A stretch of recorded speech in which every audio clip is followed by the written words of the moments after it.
সঙ্গী।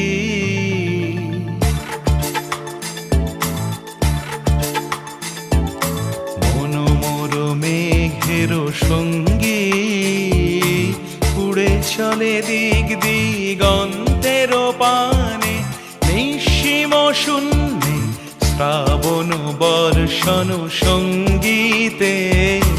রিমিঝিম রিমিঝিম রিমিঝিম, মনোমোর মেঘের সঙ্গী, উড়ে চলে দিক দিগন্তের